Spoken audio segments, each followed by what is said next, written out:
ہر غم مجھے منظور ہے مگر محبت میں شرکت منظور نہیں۔ حضرت حسن بصری رحمت اللہ علیہ سے منسوب ہے، فرماتے ہیں کہ مجھے توحید ایک دھوبن نے سکھائی۔ کسی نے پوچھا حضرت وہ کیسے؟ فرمانے لگے کہ میرے پڑوس میں ایک دھوبی رہتا تھا۔ ایک مرتبہ میں اپنے گھر کی چھت پر بیٹھا گرمی کی رات میں قرآن پاک کی تلاوت کر رہا تھا۔ اچانک میرے پڑوسی کے گھر سے اونچا بولنے کی آوازیں سنائی دینے لگی۔ تھوڑی دیر میں آوازیں سمجھ بھی آنے لگی۔ دھوبن اپنے میاں سے جھگڑ رہی تھی۔ وہ اپنے خاوند سے کہہ رہی تھی کہ دیکھ، تیری خاطر میں نے تکلیفیں برداشت کی، فاقے کاٹے، سادہ لباس پہنا اور مشقتیں اٹھائیں۔ ہر دکھ سکھ تیری خاطر میں نے برداشت کیا اور اب بھی تیار ہوں، لیکن اگر تو یہ چاہے کہ میرے سوا کسی اور سے نکاح کر لے تو پھر میرا اور تیرا گزارا نہیں ہو سکتا، اور تیرے بغیر بھی میرا گزارا نہیں ہو سکتا۔ حسن بصری رحمت اللہ علیہ فرماتے ہیں کہ یہ بات سن کر میں نے قرآن پاک پر نظر ڈالی تو قرآن مجید کی یہ آیت سامنے آئی،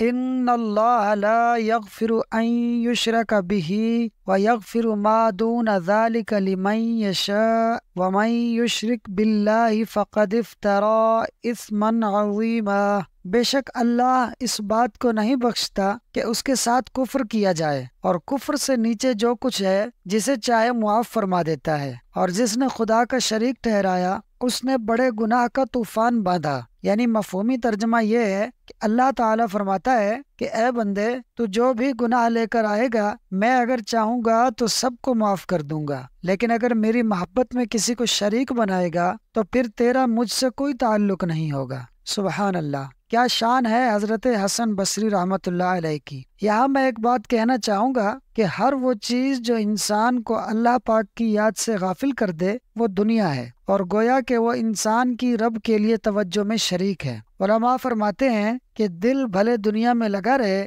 مگر دل میں یاد الہی کے سوا کچھ نہ ہو تو کامیابی ہے۔ اللہ پاک ہمیں ہر دم اپنی یاد نصیب کرے، آمین۔ دوستو، ویڈیو اچھی لگی ہو تو فاسٹ سنو یوٹیوب چینل کو سبسکرائب کر لیں۔